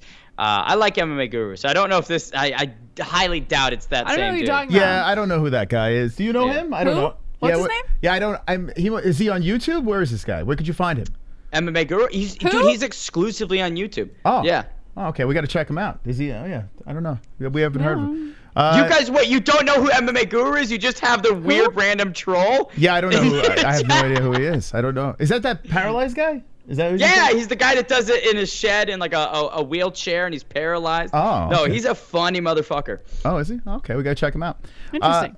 Who wins the rematch? Tito Ortiz? I don't think that's happening. Do you think that's happening? Tito Ortiz and Chael Sonnen? Yeah, Chael Sonnen? No, fuck no. I think that the only rematch that Chael Sonnen wants is Silva.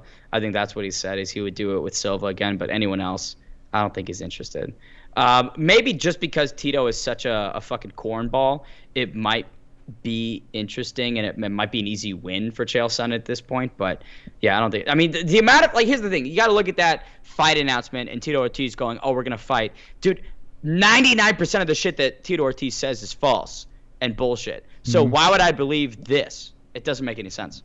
Yeah, I'm with you, man. I don't believe it at all. Tito Ortiz is pretty funny on social, though. He's funny. It's funny because he's clueless. Yeah. It's funny because he's clueless. He's not in on the joke, that's for sure. Well, Ben, listen, man. It's a pleasure having you on the show, and we can follow you at Ben the Bane Davis, correct, on social media? Absolutely. All platforms, that's what it is. And, yeah, a lot of coverage, a lot of fun shit. That's all it is. All right, Ben. Well, if you want to say anything to the chat, last words, here they are. Thanks, guys. Right, it's fun being here. All right, Ben. Ben Davis on the show, baby. Let's go. All right. Thank you, Ben, for coming on. And we had a fantastic time over there with Ben Davis. Let's move myself over here. Look at that. How about that, Jess? Yeah, dude, the story with Israel Adesanya is so fucking funny. Really? Yeah, it's so funny, man. This kid is a hustler. He is a hustler. So I've seen. Fresh out of college. And he has been like now he's dog sitting for Megan Anderson. Like he's doing commentary this weekend.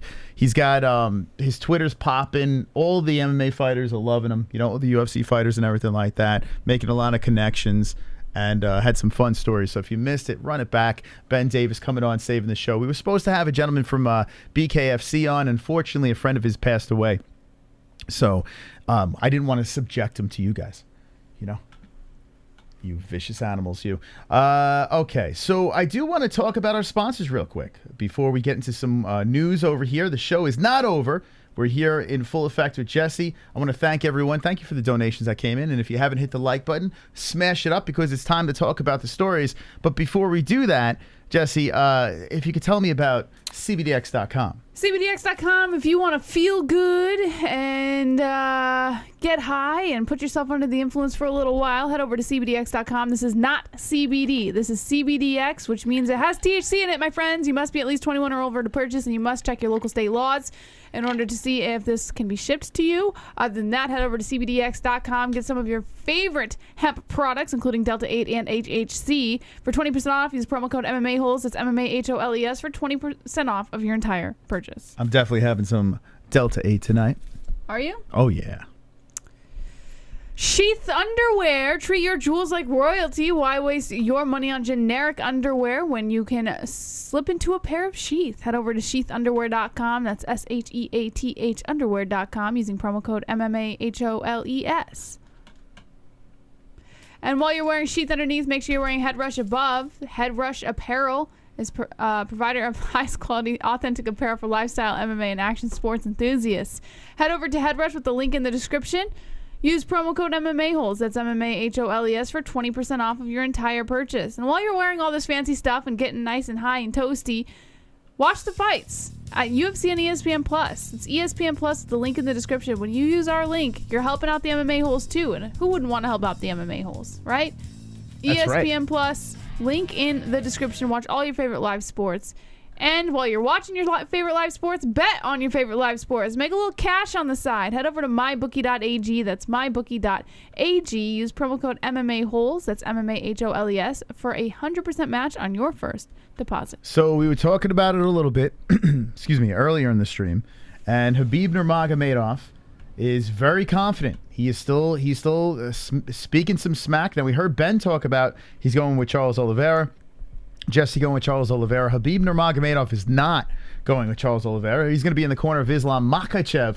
And what does he say over here, Jess? He says Islam Makhachev is more skilled and should roll over Charles Oliveira at UFC 280. Now, Jesse, I know you disagree with Khabib, but he is one of your guys that you root for here. What do you think? You think Khabib's on drugs? Whatever, man. Whatever. I mean, he's just supporting his guy. He's going to be in his corner. Like, he's got to say stuff. He's got to try and create a hype because Makhachev can't do it himself. So he's got to use whatever name value he has left in the UFC right now before, someone else comes in and takes his place. Yeah, I got to be honest with you guys. Khabib's right. Islam Makhachev is going to run him over. Now, the thing that does worry me is the fact of pressure. We brought it up with Piotr Jan, and I do feel that Makhachev is holding more of the pressure here. I really do. Challenging for this kind of open belt that's up for grabs. But I don't know. I feel like it's going to be a pretty good night for Islam Makhachev, and Khabib says the same thing. I do think that Khabib should pump the brakes, though. I honestly, I don't think he needs to be saying these things because all it's doing is adding more pressure on his boy. Do you think it's a problem? I think that Khabib's just utilizing whatever name value he has left before someone else comes in and takes his place because Makhachev can't market himself. I mean, people aren't really talking about him the way they would be talking about Khabib. So he's just using his name to kind of get Makhachev's name out there. Oh, snap. Yeah. Come on, get loud, MMA-Holes in the crowd. Oh boy, here we go. Come on, get loud, MMA-Holes in the crowd. Got MMA-Holes in the crowd. MMA-Holes in the crowd. MMA-Holes in the crowd. D-Rest with the $6 donation. Holes, hold it down. Thank you, D-Rest, for the wonderful, wonderful donation. Appreciate that. Thank you, D-Rest, keeping us alive and going and flowing on the show. Thank you so much. And thank you to everyone dropping a donation. If you'd like to drop a donation, you know where it's at. Hit the Streamlabs link in the description. Nightbot spamming. And down below, you can see all the different songs that you can play. Thank you. Or if you want to hit a super chat, you can do that as well. Let's move on from this. Actually, let's ask the chat before we move on. Khabib Nurmagomedov saying that Islam Makhachev's going to roll over Charlie Olives. Yes or no? Let me know in the chat. And hey, thank you for the likes. Appreciate that as well. Chandler was too strong and explosive than Khabib. That's why the Muslim retired as super skunk. That's not why he retired. Get out of here. D-Rest thumbs up. Moss versus Chael. Who wins? Moss, of course. I mean, all day. Condom Head makes fun of people born with birth defects. It's true. I think it's a competitive decision, says Lil Seal. Ice Viking says Tim Welsh was on Submission Radio and said Sean might make Piotr look stupid. How do you feel about your cousin saying this? I'm not a big Tim Welsh fan, to be honest with you. I don't know. I've gone on my whole rant about Tim Welsh, but I do think that Sean is ready. I mean, listen, he's flying to Abu Dhabi to fight a 3-round. Now I understand why everyone's picking Jan, and I've been picking the favorite a lot lately. I have been doing that a lot lately. But this fight over here, I'm telling you right now, do not sleep on Sean. It's a 3-round fight. Petr Yan has not. Does he submit anybody? Here's the threat. If you're gonna drag down O'Malley, if you're like an Aljamain Sterling or something like that, yeah, it's a problem. But I mean, Jan can trip him down. I mean, I guess he can get into the guard and do some damage in there. I would imagine that Sean O'Malley's going to be ready for the leg kicks and the sweeps and the trips and all that stuff that Jan's going to be throwing at him. I mean, if he's not ready for that, then why the hell is he flying all the way over to Abu Dhabi? I feel like O'Malley's going to be ready to go. A 3-round fight. O'Malley's a fast starter. O'Malley way too much credit. Listen, I'm not like he's good. You know, and you know, respectable and like I get it. You know, as a fighter, like why you might be on board with him or whatever. But I think you are just fucking like you're putting him here when he belongs maybe right here. Okay, listen, I'm not saying it's dominating. I'm saying O'Malley wins a decision. O'Malley's winning a decision. But you're making it sound like he's gonna run over Petr Yan. He's gonna win a decision. He might run over him. He's not gonna. But who's run over Petr Yan? Petr Yan's 5 foot. Nobody has run over Petr Yan. What do you listen? Sean O'Malley has a chance. And you think Sean O'Malley, of all the opponents that Petr Yan's face, is going to be the guy? Listen, everyone has an expiration date. And Petr Yan, oh my God, now 0 for 2 against Aljamain Sterling. I understand one really doesn't count, but still, technically 0 for 2. I think you sound a little silly. I'm not gonna lie. Here we go. Petr Yan, coming into this fight, Abu Dhabi, has to win this fight against an unranked, a ranked guy, but a low-ranked guy that he has no business fighting. 3-round fight. A lot of pressure on Yan. Lots of pressure. He has to take out the hype train. Has to do it. I'm telling you right now, now if it was a 5-round fight, I'd probably pick Yan. I probably would. But in this 3-round fight, I think it favors O'Malley. I do. I really do. And listen, it's an underdog pick. Let's win some money on my bookie. Let's win it. Let me know in the chat. What do you think? Do you think I'm crazy? Oh, we never thought anyone would run over Aldo either. But how old was Aldo when he got run over compared to how old Petr Yan is now? How old is Aldo, by the way? Listen, I've been up and down with O'Malley. You know, I was a fan, then I was very hard on the guy. You know, I was hard on the guy for a while, and I'm coming around, man. I'm coming around. I understand that Petr Yan has the more impressive resume. I get it. I understand the Sandhagen thing. We were looking at that. We were like really looking at that fight and saying, okay, Sandhagen's like, you know, he should be a better O'Malley. Maybe Sandhagen is severely overrated. You know, we all think that O'Malley's overrated. Maybe Sandhagen, maybe Corey's a tad bit overrated. Just saying. We'll see. We'll see what happens here. I mean, Aljamain, he strangled Sandhagen in no time. So, I mean, we'll see. This fight is fascinating. The top 3 fights, incredibly fascinating on UFC 280. I can't wait for this card. I really can't. What else we got here in the news? Oh, the Volkanovski on standby. I was told I'm the UFC 280 backup. Darius says someone is playing games. Ice Viking points. Wait, what? No, I just answered his question. No, I think he wins scroll. the decision. I want to see what this is all about. What's all about? This is all about. Okay. Darius thought he was the backup fighter for Oliveira versus Makhachev at 280, but it appears as though someone else got the role. Volkanovski revealed Monday he received clearance to return to competition and was locked in as the backup should anything happen to Oliveira or Makhachev. The Great has campaigned for the opportunity to become a 2-division champ, so the revelation was unsurprising. However, it was surprising to Darius, who was supposed to fill in, especially since he fights Gamrot in a potential #1 contender on the very same pay-per-view event. Darius told MMA Fighting this past September that his manager let him know if something went wrong, they would put me in to compete for the vacant UFC light. So he made the mistake of believing in Ali's word. That's what happened. Ali told him, "You're the backup, bro. Don't worry." And the UFC was like, "No, the fuck he's not." That's what happened. Interesting. Fucking Ali, man. What are you going to do with that guy? Ali Abdelaziz. I'm not surprised. Why not? Why is the camera? Why? What? Because I'm segueing, Jess. I'm This is using some you as the segue. Because it's funny. I have something about Ali Abdelaziz, Jess. Okay. I once fucked Ali Abdelaziz in his asshole.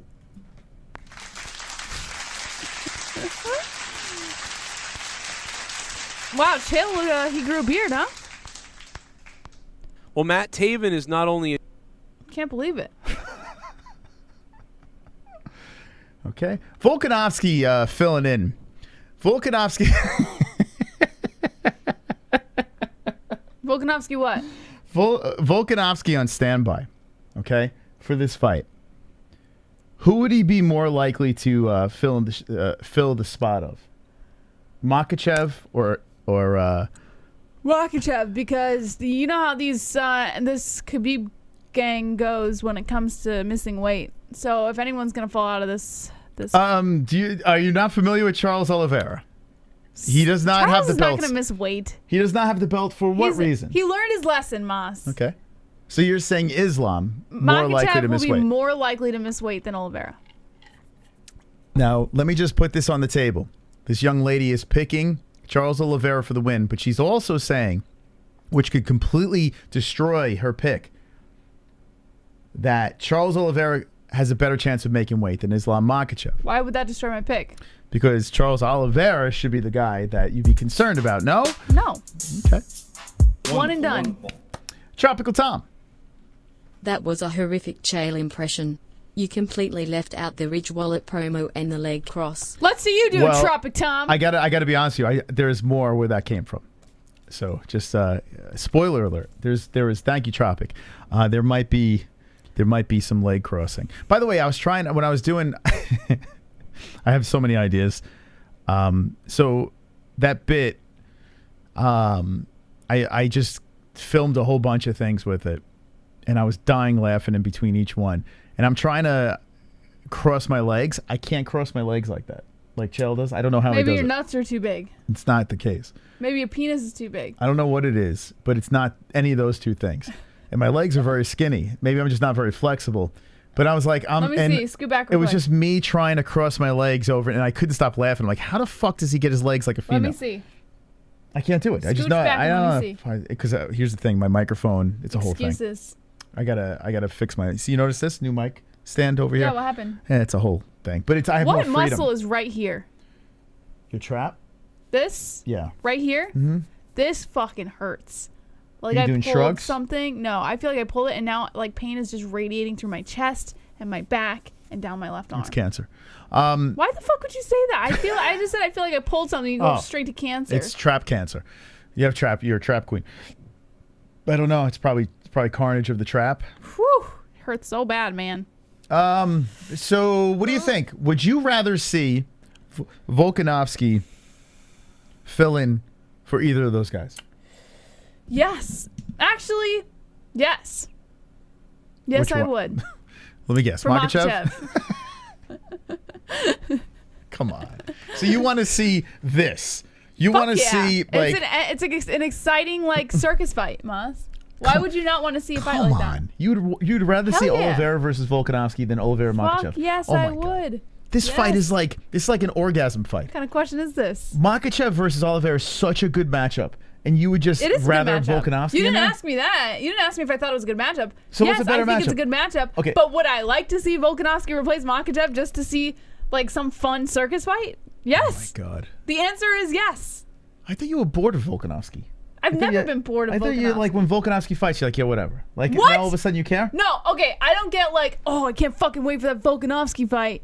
But I don't mind Volkanovski. Like, I like him. He's a cool dude. Interesting Jesus fighter. Christ. Would you rather see Volkanovski Oliveira or Oliveira Makhachev? Let me know in the chat. I'm curious. I mean, listen, I don't mind down the road seeing Volkanovski compete for it, but not now. Like, let these two go at it. Like, this is a great fight. Volkanovski getting hooked and choked out like Chandler did. Volkanovski, don't like Volk fights. I am blue balls only takes about a month to earn it. I'd be raged if Volk steps in for Islam, but I'd get over it, to be honest. Confirmed JBM Pro Aussie Fighters. Oliveira taking Makhachev by the neck.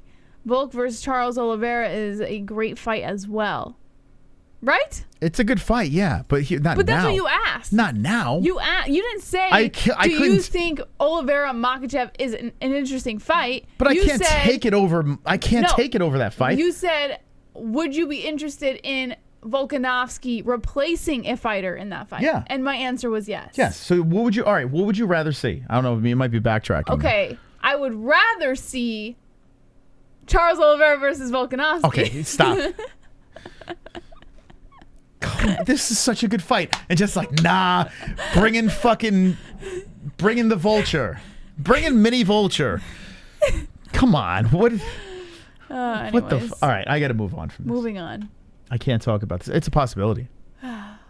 So would you be interested, which is, I think, a bigger possibility, Volkanovski Makhachev? Would I be interested, or would I find that more interesting than another? Would you be interested? Because I know you would rather see Oliveira. I'd be interested in any of it, but I don't find that quite as interesting as anything with Oliveira. I think you think Oliveira is attractive in some weird way, yeah, like in a goofy, like. Like what the fuck is that? Oliveira's got. But that's not why I like him. I mean, he's got like a look, but like I like him because like I don't know, like I like certain fighters for different reasons. I guess. Wait, hold it like this. Do I like Oliveira? No, he's like sunken in cheeks, Moss. Like. Okay, ready? Here it comes. Here it comes. Oliveira's face is concaved, right? Yeah, it's his cheekbones. They're like popping out, and his cheeks go in. Let me try to do it. Hold on. Let me get in here. Let's try. We'll both try to do our Oliveira impersonations here. Let's try to get this in here. Okay. Okay. My beard's gonna screw it up though. Okay. Here you go. Why are you like having a seizure? Just. What? Why are your eyes so wide? You're like overdoing it. I can't suck my face in. I have too much beard to do it. All right, give it a shot, Jess. Give it a shot. Give me an Oliveira. Suck your face in. Good. Just. And look in that direction. There you go. Okay. Keep moving your head. Okay, here we go. Actually, Jessie does it better than me. See, she doesn't have a beard. You have. Holy shit. You know how to do it? When you suck in your cheeks, I can't do it. You gotta bite down on them to hold them in. Okay, hold on. Let me try it. He looks sickly. All right, here we go.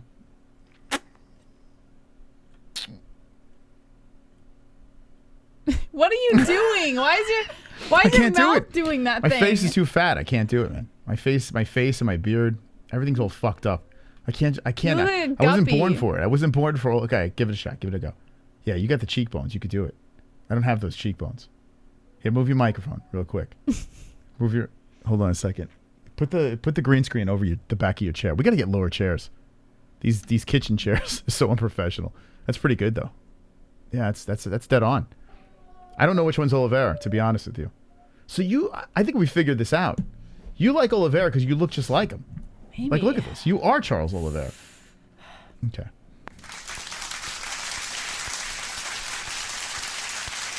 He looks like a guppy. I said you look like a guppy. He looks like Oliveira. Looks like he's like some sort of fish. And I got to be honest with you, Islam. He looks like a bat, right? It's like a fish versus a bat, right? Like if you thought what animals they would it be fish versus bat? Yeah. Oh god, the bat's funny. Right? Yeah. I think you don't like Makhachev because he repulses you. I honestly, that's my theory. I think you look at Makhachev and you think he stinks. Like he smells horrible. He smells like BO, right? Do you get that when you look at him? He looks like he smells like a foot. Yeah, he smells like a foot, right? When you see this guy? No, I don't think that. That's why you don't like him. Be honest. No, I don't like. Listen, you find him smelly looking. I don't like or dislike fighters because of their appearance, Moss. I like or dislike them because of like other things. You're full of shit. If I were to say, like, how are you gonna? You don't even know. You're not in my head. Like, how are you gonna make that assumption? Because you started laughing. So Aljamain Sterling, you think looks like he smells, right? Because what you said was funny. I can't laugh at that. Hold on. Aljamain Sterling, you said looks like he smells. You said that before, correct? And you don't like Aljo. I actually do like Aljo. No. I just think that he's being a little bit of a pussy fart right now. Okay. So well, it doesn't matter. But you think he smells? He looks like he smells, he right? does. He does stink. Okay. So if you were to look at Islam Makhachev, you never met the guy. Just looking at his picture, smelly? But I don't think about how Islam smells. I just think I don't know. Like, but look at him. Would you say he smells? You know what it is? He's just got an annoying face. Don't dance around it. Does Islam Makhachev? Yes or no? Does he look like he smells? Be honest. I don't know. I guess a little. Just be honest. All right. So you don't like guys that look like they smell? That's not true. You think he's smelly? That's not true. I think Francis Ngannou is probably a little stinky, and I love him. Okay. Alrighty. You think Francis Ngannou looks like he smells? Like a little stinky, like a little reek. You know, it looks a little smelly. But I love him a lot, so that's not true, Moss. Check out. What about this guy in the background? What do you think about him? He's sniffing Izzy's neck. No, he's secretly holding his breath. He's like, I gotta get in this shot. Hold on a second. Look at him. He does wipe his nose a lot. What's that about? Yeah, why does he rub his nose so much? Maybe it's like an anxious tick. Oh, it could be. He's a nice guy, though. If you missed it, Ben Davis. We had Ben Davis on the show. He was sniffing Israel Adesanya's neck. All right. What else we got here? Can't be on all night, right? Can we? No. Maybe. Wonderful, wonderful. Tropic Tom. I'm tired of Russian fighters. Send them to Eagle FC or the front line in Deport Alley as well. There. I said it. Okay. Jess, you agree, right? No. You don't like any Russian Why are you fight. like putting these like connotations? Like, that's not what I'm saying or even implying at all. Okay, ready? You're just Ever making since this Khabib assumption. left, which Russian fighter do you like? I liked Khabib for a little while. He's not in the UFC. So who? Well, when I liked him, yeah. So, Zabit. okay, ever since Zabit was gone. Okay. I don't mind. Why the fuck does it have to be a Russian fighter? Shevchenko?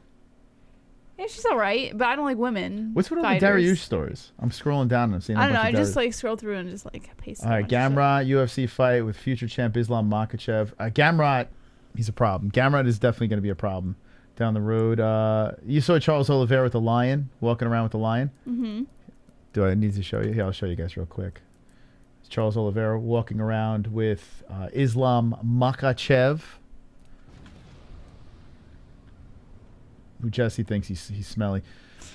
But here's look, it's actually Charles Oliveira and Islam Makhachev going for a walk, Jess. Look at that. Okay. What do you think about this? So I guess it's in Abu Dhabi. This is going I on. fucking hate this shit, man. It looks so wrong, right? I hate it so much. But like, I would do it. I Wouldn't fucking you do hate- it? No fucking way. I would I take would that do it. chain off of him and say, "Go free." You Go know, free, yeah, you know back they into beat the shit wild out of where this you lion. belong. Like, there's only one way to make you feed it, and you beat the fuck So out of it. fucked up this right? shit, man. Like, That's the only way you can get a lion to do that. You beat the living shit out of it. But I got to be honest with you. I'd probably, if I had the opportunity, I'd probably hold the chain. so and messed up. You wouldn't walk with the lion? No. I probably would. Even though I know that, because you go to the circus, you know they beat the fuck out of the elephants. You know, you still go. Nobody goes to the circus. Well, if there was a circus, you'd who go. goes to the circus? Everyone loves the circus. Oh yeah, I'm just. What are you doing this weekend? Oh, I'm just thinking about going to the circus. Have you ever been to a circus? Never. Oh my god. And I never will. It's so. You've never been to a ridiculous. circus? No. You haven't lived until you smell the elephant shit. All right, there is Islam. Islam. I mean, there is Charlie Olives and a lion. Beautiful.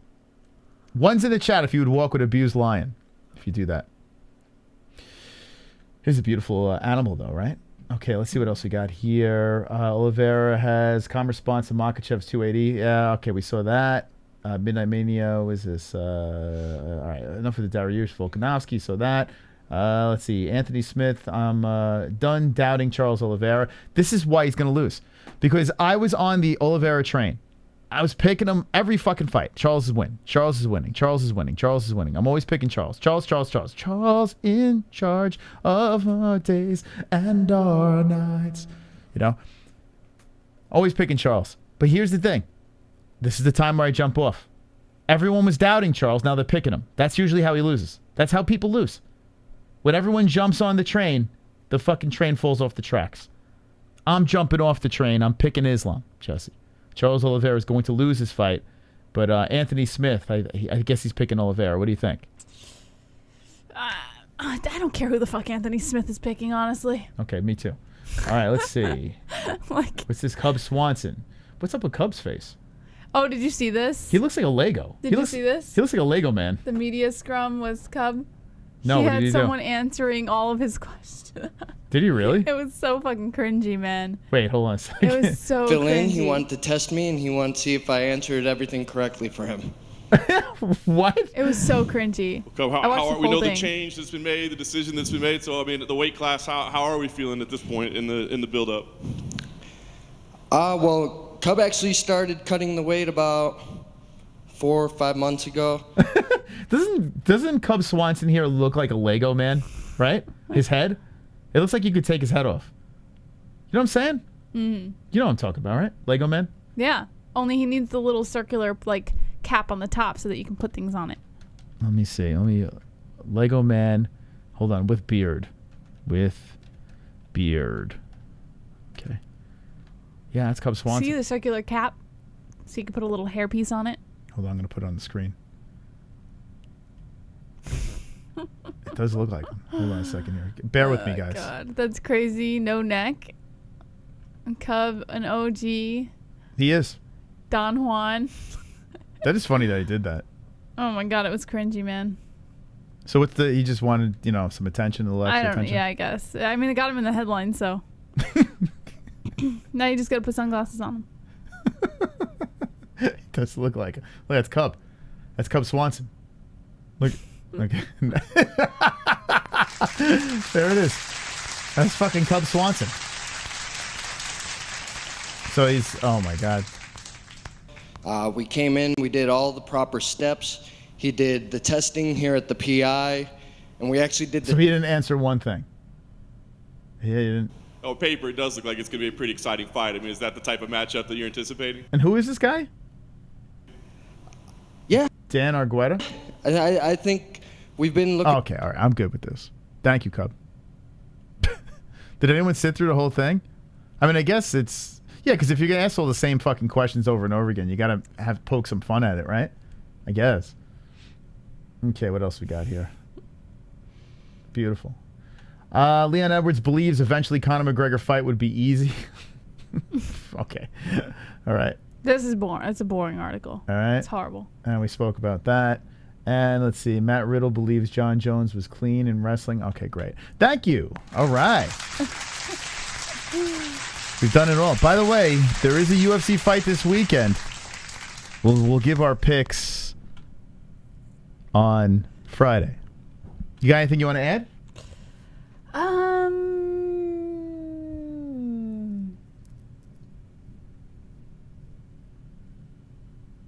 Trying to think of something of value that I can offer the audience.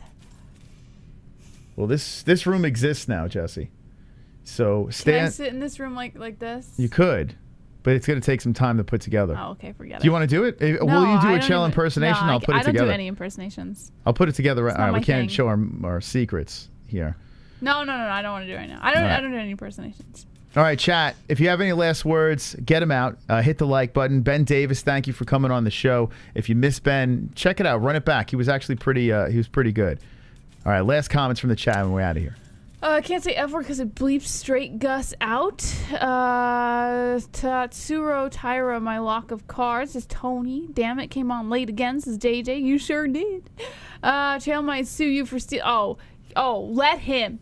Islam Makhachev got Lima, is that what you're trying to say? Ligma? Is that I don't know what the fuck you're trying to say, man. Let's kiss Russian people's ass. F you. Okay. Nice interview, Moss. Later, JBM. Later, Let's Sober kiss Call. Russian people's ass. F you. What does that mean, Red? I don't know. What's he trying to say? PC Strickland's locked out of his house. Oof. That's unfortunate. Oh, you know what? I'm actually gonna watch Food Truck Diary. Which one? Thank is you, that? Sober Carl. Sean Strickland. I have to watch it. I'm actually gonna sit through a Food Truck Diary. Sean Strickland. I have to. I don't get it. You know why? Because I did hear SCHAUB say that it was very uncomfortable, and he doesn't Because he's such a support. fucking weird dude. Which one? Who? Strickland. You don't think SCHAUB's weird? Well, Schaub's a little I weird, think too. he's a different type of weird. I think Strickland's like very difficult to like interact with. I would love think to. he's I would so love to out, interview him. like his mind is so removed from I would social love norms. to. You wouldn't want to talk to Sean Strickland? I don't think love I to. would be able to. Oh my god. I feel like everything I would say, he would just like interrupt it with like a sarcastic comment, and I'd be like, dude, like, come on, let's just have a normal I conversation. guarantee we would have a fascinating conversation with that man. Like that guy he's out there, but there is a soft side to him. He has a girlfriend now too. Did you see that? Oh my god. Hold on a second. How does she talk to him? Well, I don't know if it's She's a probably steady just girlfriend. as weird. But I did see on his stories like I mean, he seems like a nice dude. Like he seems like someone like you could, you know. I'm telling you. It's just like I don't know. I feel like he's like so focused on having that character that he's not like. Yeah, I guarantee like he's nutty, he's crazy. Yeah. But at the same time, he's not a fucking bad guy. Especially when Chris Curtis came on, he said it a bunch of times. He's like best friends with the dude. Yeah. Like there's something about him. Like he's actually a cool dude. Like look.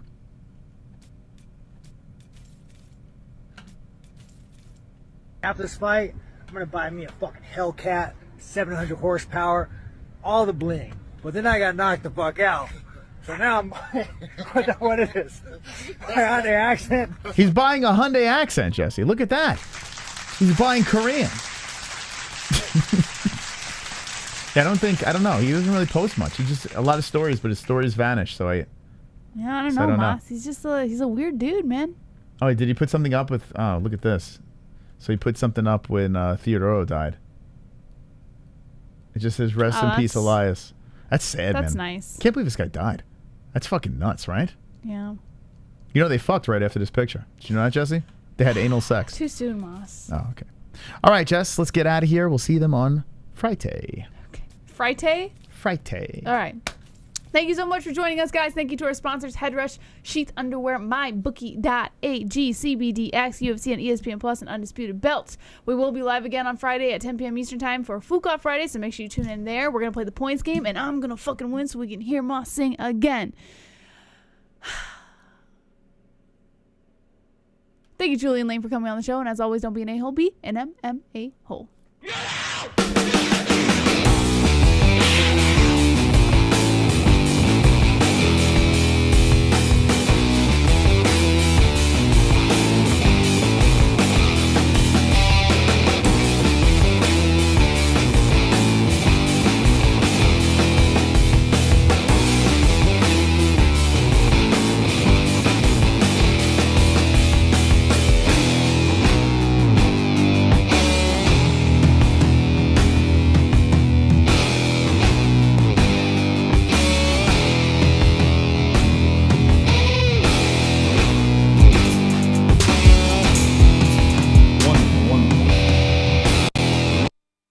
Send our ambassador Glove Touch to secure an interview with Strickland.